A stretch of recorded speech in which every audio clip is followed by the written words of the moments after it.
Okay, thanks so much. I'm pleased to be leading this meaningful conversation as part of our Z3 2020 Visions of a Shared Future. For our conversation today, we're going to explore the concept of Tikkun Olam from the perspective of serving our communities and working towards social justice, but also as a way to build relationships between communities. So to advance the shared values of equality, tolerance, and dignity for all. I'm Ben Orbach. I'm the CEO of the Ascendant Athlete, an advisor group that works with professional athletes to advance social justice and their impact in their communities. I've spent my career working on community development and social justice initiatives in the Middle East and Africa and here in the United States as well. And in a moment, I'm going to have the chance to welcome three incredible leaders to talk with us about the topic: Sue Bird, Alysha Clark, and Zach Banner. First, though, why is the power and potential of Tikkun Olam especially important right now? I don't think anyone out there needs me to tell you that 2020 has been a pretty dark year. Our world is plagued by crises of leadership. Principles of democratic governance are under attack.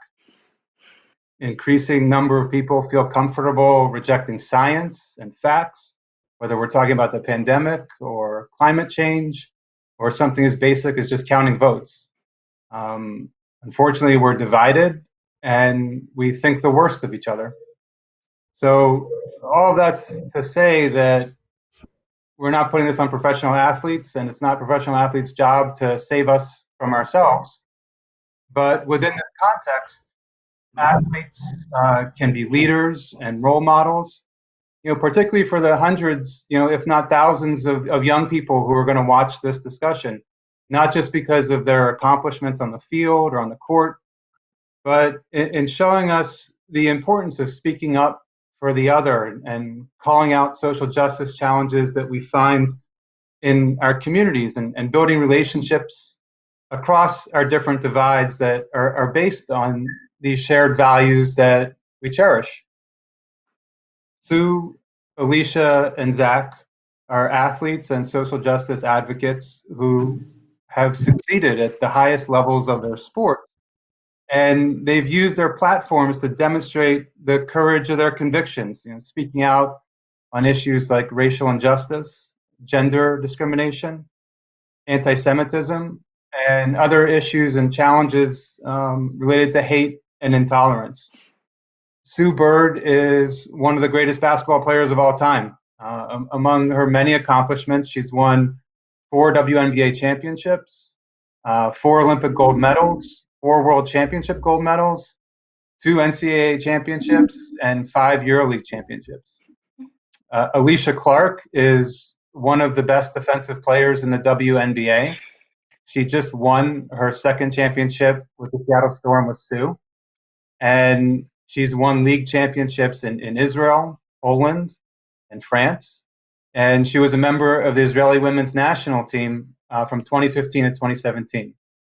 And Zach Banner was starting offensive lineman for this year's still undefeated Pittsburgh Steelers before he tore his ACL earlier in the season. This is Zach's 4th year in the NFL. He was an All-American at USC before he started in the league. So please welcome Sue Bird, Alysha Clark, and Zach Banner. If we were all in person, you guys would be getting a standing ovation right now. I'll do that. Thanks for the help, Zach. That was going to be lonely. So thank you for being here and being a part of this conversation. And congratulations on all of the professional success that the three of you have had. More so, thank you for how you've approached those challenges that I've listed off in terms of what we're living through here with 2020. That each of you has stepped up in a meaningful way on behalf of principles of inclusion, equality, and social justice. And that's not a small deal. Like that, sometimes people expect you to do the right thing, but you guys actually are following through on that. So I'd like to get to that as soon as possible, but in the spirit of Jewish geography, I mean, the first thing that happens when Jewish people meet each other is we figure out whether we're related to each other and who we know in common. So, um, Sue, Alysha, you guys have Israeli passports. Alysha, you've played on the national team. I don't know that this audience is aware of the intricacies of being an overseas basketball player and what a second passport means. So if you guys could just explain how that comes to be, and then Zach, start thinking about how you ended up in CBT, because that's the next question. Thank you for having Gotcha. us. This is, I'm excited about this conversation we're going to have. But for overseas basketball players, teams in the different countries, you are allowed a certain number of foreigners. So like they're broken down by category, but basically like you can only have so many Americans on your team. And so if you are an American who also has citizenship in another country, you don't count as an American when you're on the court. And so, for me, I was fortunate enough to have some Israeli teammates my first year overseas who found out my grandfather was Jewish and explained to me what that meant, that I could be in Israel playing as an Israeli versus playing as an American. So it just gives you a little bit of an a lot of bit of an advantage because, you're able to have a team with 5 Americans, but everybody has different passports from different countries. So, Yeah, it's a huge advantage, and it was for me as well to have that Israeli passport. Actually, I got to play as an Israeli in Europe for probably like 5, 6 years or so, and then they made a new rule once our team was doing so well, because there was a few of us that had dual citizenship, that you had to play under the passport of the national team you represent. So as you mentioned earlier, I play for the U.S. national team. So now my Israeli citizenship, in terms of basketball, no longer counts. But my father's side of the family is Jewish. My mom's is Protestant, so I grew up in a family divided, if you will. Got to do both Christmas and Hanukkah, and I think the best part about me getting in touch with kind of my dad's side of the family, like literally in touch, because I have relatives that live in Israel. So as I was going through the process of getting the passport, it was basketball motivated, but then I got to kind of, like I said, get in touch and dive into this side of the family that I hadn't before. So that's kind of my short story with it. I don't really care what the laws are. We're always going to claim the two of you. So Thank you. that's fine and good. Zach, what about CBT? How does a nice young man like yourself end up in a Jewish fraternity at USC? So let's just get this out the way. Like, I have no idea or any clue or any sense of education about the Jewish community other than challah bread that I just got done learning how to pronounce. It's not challah, it's challah. I learned that this off season. If I would have known, like, what is it, 4 years ago? Yeah, 4 years. No, well, I pledged my freshman year, so technically 8 years ago, that I would be this deeply entrenched into the Jewish community just based off of being in a fraternity. They didn't tell me that. They approached me saying it was multicultural, and I just thought it was just a bunch of like short white dudes, and you know what I'm saying? And there was like, and so they came. They didn't teach me all of this, so I'm still educating myself, but it's dope. I want to go to Israel. I definitely want to like visit. I want to travel. And I definitely want to keep trying challah. I've had a whole bunch of challah. For sure, the French toast. It's fire. The French toast is fire. Oh my god, it's so good. And it's like it's one of those things that I enjoy. I enjoy being the local brother in the fraternity. Well, we're happy to have you too, Zach, and I follow you on Twitter. I see you have no shortage of invitations for Friday night dinner and matzo ball soup. So like the challah is the appetizer, the matzo ball soup comes afterwards, and then there's a nap, and more food, and I'm trying it goes on. So okay, we've gotten that taken care of in terms of our where we're all coming from and why we're connected. let's talk about why we're really here. And so we've got this concept in the Jewish community called Tikkun Olam in Hebrew. It literally means to repair the world. I've always thought of it as being both extremely arrogant and humbling at the same time. Arrogant because, who else has the chutzpah to feel is like each one of us has to make a difference in changing the world and making it a better place. And then humbling because, thankfully we are acknowledging these greater challenges that run through our communities, and it helps us to get beyond the day-to-day challenges that we face as individuals, and understand that we're here for something bigger than ourselves. So if we could just level set in terms of the three of you and the different things that you've been doing.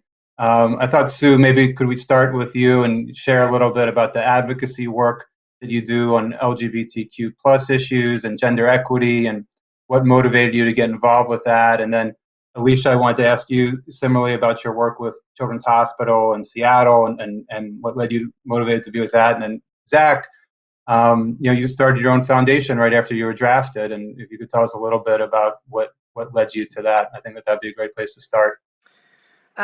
Sure. I mean, the quick story is just, being a professional athlete, a female professional athlete, being a gay professional athlete. I didn't realize it for a really long time, probably not till a couple of years ago, but just my existence in this world, there's a lot that comes with it, a lot of negativity. And as someone going through that when you're young, you're fighting against it. And like I said, it's just your existence that's fighting it. And then a couple years ago, I was like, wait a minute, like I need to be more vocal about this. It's enough, kind of what you said. It's almost like arrogant to think you can change the world, but humbling to think that you can be a part of that as well. And I think in the moment, I was just kind of going along with it when I was in my younger years. And then again, the last couple of years, it was like, wait a minute, I can actually have a difference. I can actually change, even if it's just a little piece of this world. And I started to take that more seriously and realize the weight that my voice carried, and understanding that almost selfishly, because like I said, as a gay professional athlete, like these are the things that affect my life directly. And then that actually leads into, how I define ally, which I'm sure we'll get to. But selfishly, it was like, wait a minute, I can't be quiet anymore. These are things I believe in, things that are directly affecting me, affecting the people around me, affecting my relationship. So that's kind of how it all got started. I mean, obviously, we all know that I date Megan Rapinoe, who is very much, vocal and is always, on the front lines. And she 100% was a part of me finding my voice. So the combination of all of that has led to me sitting here today, and has led to some of the work that both me and AC did this summer with our league, and so on and so forth. Thank you. Alysha, do you want to go ahead? So for me, I've always had a passion for kids. I grew up in a family of four. I have half brothers and sisters. My siblings all have children, so I've kids are our lives, and I've always believed that kids, they're just in their innocence. Are very truthful and telling, and they deserve a chance to be able to just enjoy their childhood, regardless of their circumstances, regardless of where they come from, where they go to school. And so I've always been involved, whether it be mentoring children, whatever it may be. And so it just happened to be what my first year in Seattle, we had a season ticket holder event, and one of our season ticket holders, who's now a friend, she came up and was talking to me. She's like, "Oh, I know you love, volunteering with children. I work at the Children's Hospital. We would love to have you come do some visits." And I was like, "Okay, yeah, absolutely." And then it wasn't until my second year in Seattle where I started to go visit, specifically the cancer unit, because that's where she worked. And just being able to go up there and, give an hour to these children, 2 hours, that's what it started off, was just an hour, just to help them feel like kids, help them feel like themselves, and not worry about when their next treatment was coming, when their next surgery was happening, just everything that was going on in the hospital.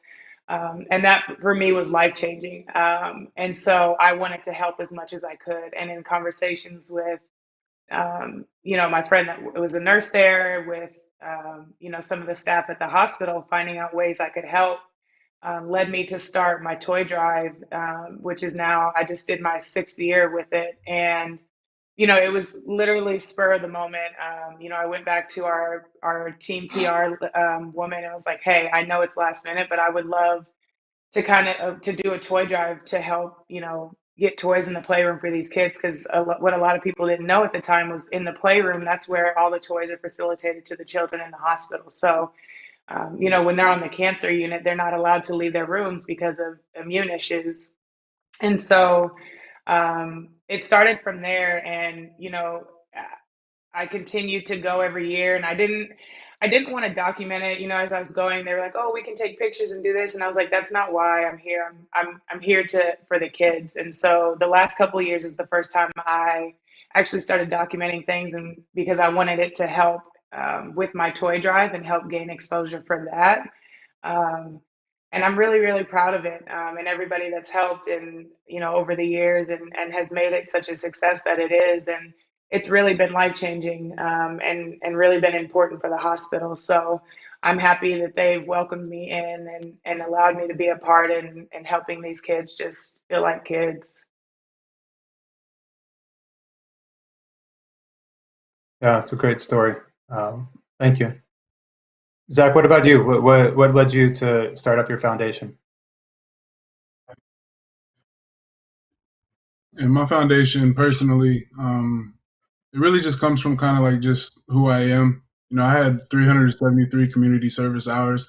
I grew up like 45 minutes south of where these guys play, and it's it was one of those things that was just natural for. I just grew up like idolizing people who like did things with the community in a professional athlete standpoint. I just thought that was just like automatic. So I started it up with my manager, who's also my vice president, Sarah. She's my right hand woman. She really helps me out with everything in terms of finding the correct team, and we're able to put up together. We just founded a bunch of great board members, including Laura Oakman, who is also a Jewish female who works in sports broadcast, Ryan Clark, just a bunch of just great. Ryan Stern, I'm sorry, my bad. Ryan Clark is one of our players who's on air. But it's just one of those type of things where you put a great team and they're able, as a professional athlete, I'm especially going through rehab now, focusing on myself, but in a way staying in touch with back home in Tacoma, Washington, and then also in Los Angeles. Our 3 locations in B3 is Tacoma, Washington, Tacoma, Seattle area, Los Angeles, California, because of USC, and the island of Guam, which is where my mom is from. So I represent those 3 communities. It's like it's up to me as somebody who has done something with this kind of platform to just be able to work with the kids. And we do a lot of things like backpack drives annually in all 3 locations. But some of the biggest things that we've done is, especially recently, is this week I was able to announce that I'm able to make a commitment to scholarship, a new scholarship award winner every year, to a $10,000 a year for 4-year commitment to a scholarship for a kid in a community service way. So it's one of those things. Thank you. I appreciate that. It's one of those things where like I was able to go to USC for free because of athletic scholarship, but not so many people get that opportunity, and it's the harsh reality, especially with the pandemic going on. So my team is actually able to change lives. And so we're going through that application process now. And it's just one of the very few things that I'm just grateful for, that my team's able to provide for us and for kids and for the community. Yeah, all 3 of you, I don't think you necessarily meant to, but you make it sound easy in terms of it's so clear to you in terms of doing the right thing. And my experience is that you might know what the right thing is to do, but that doesn't necessarily mean that you're going to follow through and do it. That can be challenging. And to hear the 3 of you speak about it, it's inside of you in terms of that this was the actions you've taken. It seemed like a natural thing to do. But in particular, I'm thinking about high school kids that are going to be watching this, and it's hard to step forward and to there's challenges there. there's certainly people telling you that you're wrong.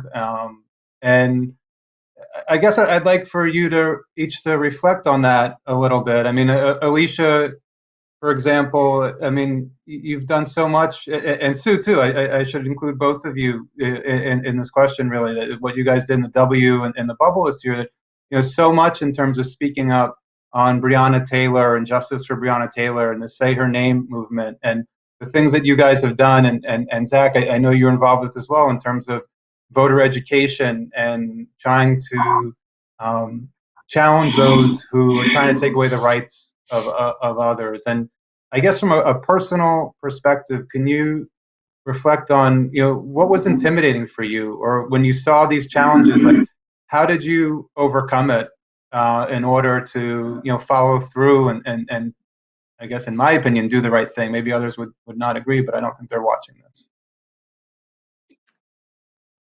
Well, okay, so I'll go. I think a main part of it is I actually believe in it. These are things that I read about, things that I have many conversations with, everyone from who's in my household to, even people maybe who have different views. And part of that at the end of the day is I believe, like I am passionate about it.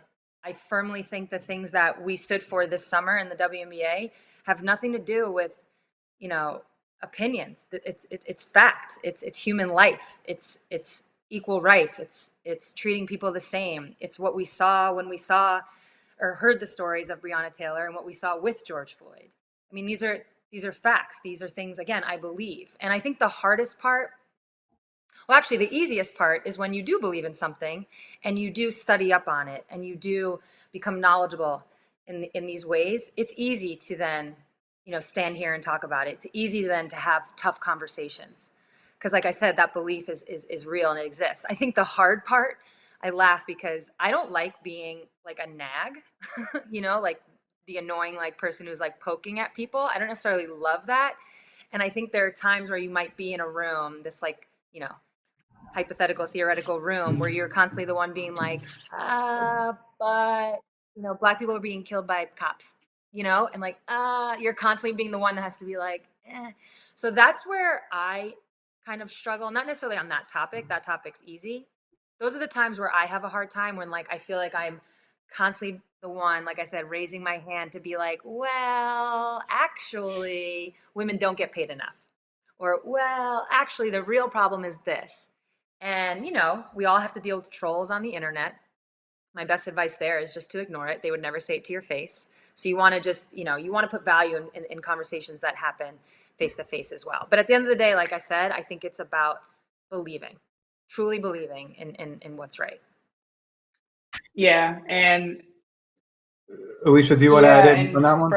From my standpoint, not only about believing, but also having dealt with that and hearing stories from, my family, my father, my sisters. And I think, this summer, because I'm not really the type that likes to ruffle feathers or like talk about things that make people uncomfortable because I want everybody to get along. I want everybody to like, kumbaya. But this summer was important for me because I found my voice. And, I know it's right, the things that I'm fighting for, and I know about them. I study, before I speak about anything, I'm always educating myself first because when you speak, a lot of times people are going to come at you and try to discredit what you're saying. And like Sue said, the stuff that, using it as an example from this summer, the things that we were talking about and stating from this summer were factual.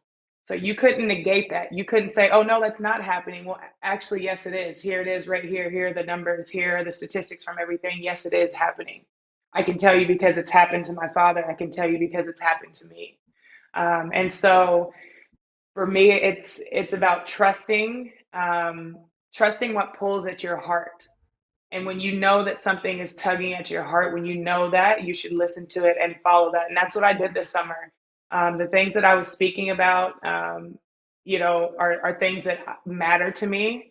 And if what matters to me is right and it's truthful and it ruffles people some feathers with some people, then that's fine. I can live with that because I know what I'm fighting for is what's right. And eventually it's going to either help educate others and help others see the bigger good picture, or it's not. And at least I can say I did my part, and that's something that I think just hanging on to that from this summer was something that I found really, really important. Yeah. Yeah, and Zach, let me pull you into this as well. That after that Deshaun Jackson incident, and I don't want to pile on him in any sort of way. There was only 4 NFL players that spoke out against anti-Semitism. 2 of them were Jewish, and the other 2 played for the Steelers and have connections to. And I should say also, I'm from Pittsburgh. I'm from Squirrel Hill. Have connections to Tree of Life, and lived through that moment in Pittsburgh. And I have to say that there's a lot of Jewish people working in sports, and not a lot of people spoke about that, and you did, and I wonder if similarly like what Alysha and Sue have described, like what your thinking was, and were there sort of blinking red lights or fear challenges in front of you before you did? I think it comes from 2 different levels. From a basic level, it was just speaking out against just a dumb comment, made by Deshaun.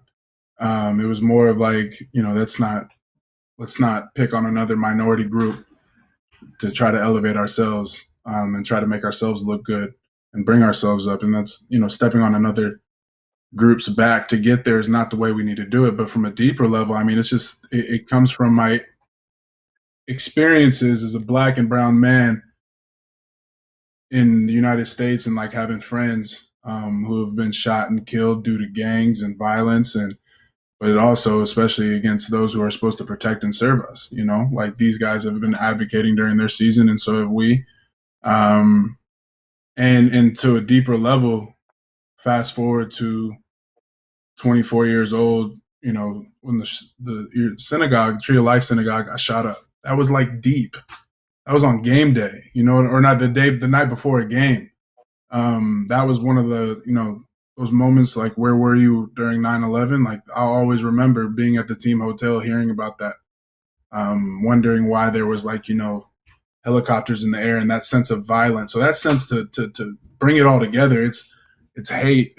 I didn't even know what anti-Semitism was. I was just sticking up for the Jewish community and my Jew friends, and how it's just being a good person. Like they said earlier, it's what's in your heart, and you can't do that. You just can't take someone down to elevate yourself. That's real. So I think that it's a good bridge to talk about allyship.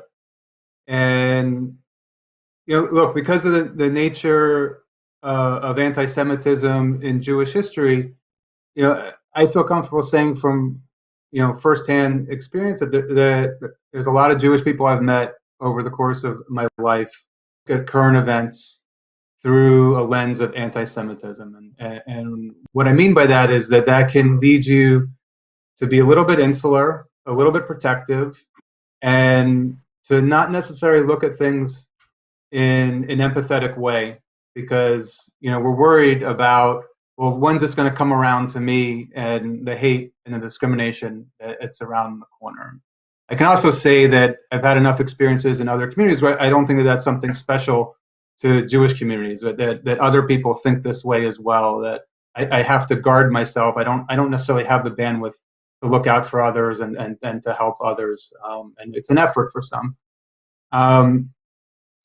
So we know, though, that through the history of the civil rights movement, how important allies are and coalitions are, and that first we need to get to a majority in order to have legislative change, but we actually need to get to a supermajority of what I call supermajorities of decency to get to real cultural change. Sue, if I could start with you, I feel as if like you were almost like a prototypical example of an ally for Black Lives Matter advocacy and what we were just talking about with the Say Her Name campaign. Do you think you could talk a little bit more about what it meant to you to be an ally and what you think goes into being an effective ally? Sure. Well, the one thing that, we've put this name, this word ally on it. And so we've all, I think, learned more about this word. And the one quote I came across, I think it was actually someone in the WNBA who said it, is that, ally is a verb, not a noun.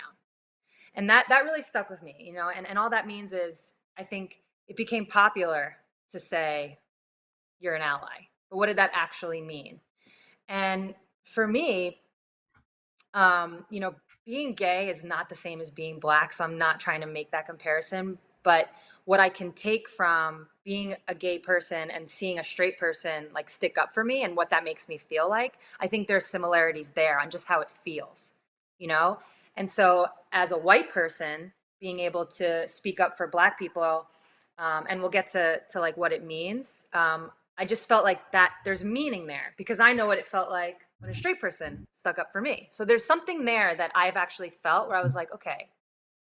And I kind of put it, I was like, all right, I get, like, this is what this is. Sidebar, I just feel like, again, these are like, just like being a decent human things. These aren't, I don't think anybody in the WNBA was seeking out to be an ally. This is just like Alysha Clark is my teammate, my friend. Like, I know her well. I hear her stories. Again, it comes back to belief. How can I listen to her talk about, maybe something that happened in her family and not believe that and not see what has happened to her? So that all played a part. But where I was going with it is, as this ally, a lot of it is you want to support. And a lot of it is you need to just shut up and listen. That's a big part of it too, right? There are times to be vocal and to lend that voice and again, lend that support. And then there are times you need to like take a back seat. And in this, where we are in our country as a white person, it's probably better most of the time to take that back seat and allow the Black voices to be uplifted. So I learned a lot just about how to kind of like figure that out. And everybody, so a big part of it actually, now that I've gotten to the point, a big part of it is you're probably going to make mistakes. You're not going to do it perfect. And that's cool. Like, we all mess up. So it's like, and you can't let it then like put you down, put you back 10 steps and you never recover. You just got to, hit that bump in the road and keep going. But like I said, this summer, I learned a lot just about, kind of like when to, how to show up in the best ways possible. And then at times how to take a back seat when I needed to. And that's kind of been my like allyship, my advocacy in one. And like I said, you're going to make mistakes. You can't let it deter you. Yeah. Alysha, I'm going to come back to you in a second because I wanted to flip the question around. But Zach, is there anything that you wanted to add in on this in terms of being an ally and your thoughts on it? Yeah, just like go back to like what Stu said. Like when you say, "I'm Zach Banner, I'm an ally," it's like cool for like the videos and stuff.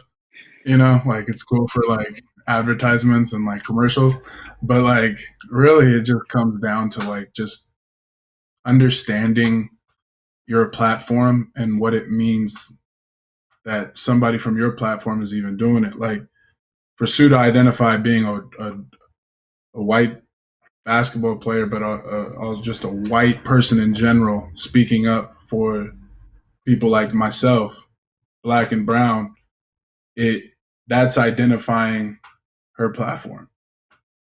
I identify my platform that when another Black or brown guy says something that's an anti-Semitic comment, or it's just rude, or it's just dumb, or does that, to stick up and say, hey, he didn't mean that. That was dumb. That's not a representation of us. But also, like she said, it's just about being a good person and like meaning well and actually she talked about knowing when to take the back seat. Well, when to step up. I wish there were some more white guys in my sport that spoke up a lot more, but there are the good ones that know and identify their roles. Like, when Ben Roethlisberger stands out there on the sideline holding a sign side by side that, Steelers are against racism, that means a lot, especially to a lot of the Black and brown kids over here in Pittsburgh on this side of the country. And it's just something that I really didn't feel growing up back home. And it's not to take shots at like anybody back then, but this speaking up thing is new. I mean, that's why like people who've played in the league for 10 plus years, 20 plus years, they don't understand it right now. It's because it's individualized voices, and it's a platform that no one's ever understood, and that we're still learning. And I think the best way to do that is to use it and to use your voice. Well said. So Alysha, in getting ready for this, I watched a clip of you. I think it was after you hit a buzzer beater shot against the Lynx to win game 1 in the playoffs, and you said, Dagger. "We wanted to bring awareness and give a voice to the Black women that are often forgotten in this country. We are often overlooked and often unheard." And I thought that those were incredibly powerful words, multiplied by 100 for someone who just hit a game-winning shot, and that's what was on her mind. Can we flip this question around and thinking about the unheard voices of Black women? Like, how can we be allies? How is it male, female? What's helpful and what isn't? Yeah, I mean, like for Sue, what Sue said about sometimes just understanding when to take a step back and listen. I think that's a huge part of what is most helpful.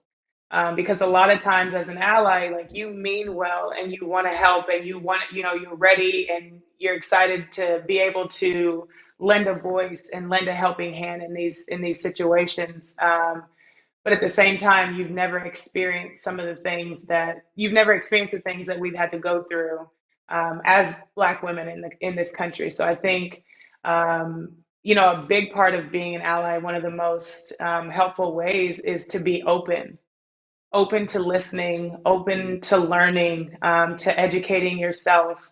And, one of the biggest things Sue touched on was open to making mistakes. You've never had to walk in these shoes. You've never had to walk in this life. And so sometimes, yeah, you are going to mess up and say something wrong. And I think, it's a part of it. Just like in anything that you're doing in life and anything that you're learning about, you're going to make mistakes. But having that open mind of being like, okay, I made a mistake there, and coming, hey, how can I say this better? How can I, help communicate this better? What can I do in my community, in my daily community, to help, amplify the messages that you guys are talking about, that you're putting out there right now? And so, I think that is probably the biggest and best way to be an ally right now, is just being open, and not being afraid to ask maybe the dumb questions. Like, no questions are dumb. If you don't know it, if you've never had to experience something, it's not dumb. And when you have somebody that you are comfortable with, that you can have these conversations and ask these questions, that's only going to help you when you're now having these conversations with your friends and people in your circles. So that would be my advice, is just being open.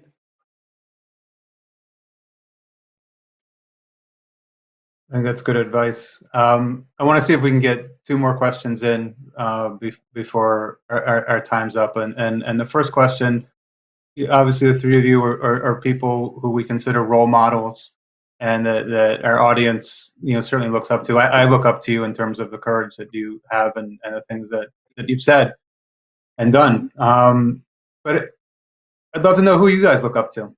This is a great chance to shine the light on someone in your community growing up who influenced you, or someone at a national level that you feel as if high school students around the country should read about and learn about. But who are your role models, if we can go around the horn here?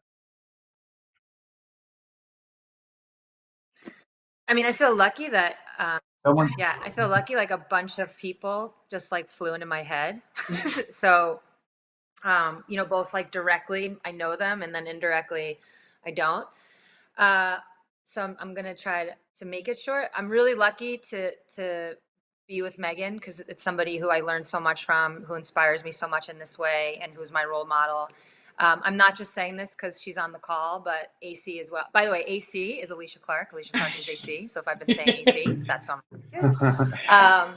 AC as well, as well as the other women in the WNBA this summer. I think it's just been so remarkable to see, to watch someone like Alysha kind of go through what we went through this summer, both preseason, meaning the pandemic starting, all the protests, basically, social unjust hits, and just watching. We were on a ton of Zoom calls and talking about things and just kind of watching somebody like her, and again, the other women in the WNBA. So truly, my answer, I think, is the women of the WNBA. And I'm not just saying it because for some like publicity stunt. Like it's actually real. It's they walk the walk, they talk the talk. We walk the walk, we talk the talk. And it's just been like I said, remarkable to kind of see how they're directly impacted by so much, the way they handle it, and how they put other people first, and really just want to continue to share that message, to share their message in this effort to I don't know, promote change. It's really, I mean, it's unreal when you think about it. And I had a front row seat to it. So I was truly inspired, and they're all my role models in that way. Very good. Alysha, what about you? Well, I was going to touch on that as well, just about the players this summer. But in particular, like I talk about Sue a lot, just in general, like basketball and how she is as a person. And a lot of people, like I've played in Seattle, going on 10 years now, and I've gotten a front row seat to watch how Sue operates in everything that she does, both as a professional and off the court. And just, over the last few years, just watching her, use the platform that she has and, step out of her comfort zone of being, kind of, she doesn't want attention. She doesn't want the spotlight on her. And, she's one of the most amazing athletes to ever play the game. And, when you have somebody that has done that, but, is so humble as she is, and, as involved as she is kind of like behind the scenes, to see her step into her own, has been really special for me to watch, and has been really encouraging and inspiring for me, just to be able to find my voice, because I was similar in that way. And so I think being able to watch her all those years before to now this summer finding my own voice, she was definitely like a secret part. I didn't tell her this, in me being able to have the confidence to do that. So that for me she's one of the people that I look up to, and somebody else I learned about a lot about this summer, because she's on our advocates board, is Stacey Abrams. Just her intelligence, the way that she has been fighting against voter suppression, and trying to just fight for the people in Georgia and people of color for education and equality. And she's been doing it for years. Like, it didn't just happen. So, for almost a decade and more, like, and to now see her where she is now, to have the impact that she's had, in this election, and furthermore, I was so inspired to learn about her this summer and be able to sit on Zoom calls with her and learn from her, because I'm like, wow, this is somebody who's dedicated to her passion, to her craft of serving others. And she's been doing it for so long and never gave up. And now she's seeing the fruits of her labor. And I was so inspired by her this summer. Yeah, certainly an incredible example of resilience.